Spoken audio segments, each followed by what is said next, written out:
خب دوستان من یه چیزی بگم. الان نمیدونم من قشنگ میبینید یا نه.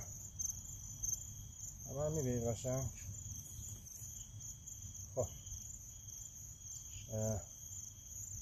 اینجا الان به حدی تاریکه، یعنی واقعا ظلمات مطلقه. من اینا رو خاموش بکنم شما اصلا من نمیبینید، واقعا تاریک. الان من چراغامو از کار میندازم، خاموش میکنم، شما فقط ببینید چجوریه داستان. این از این از این کامل تاریک، ظلمات مطلق.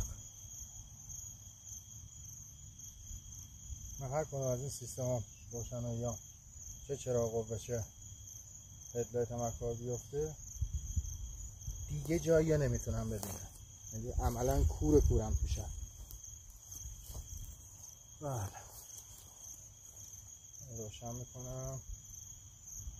خب بریم ببینیم ادامه داستان چی میشه.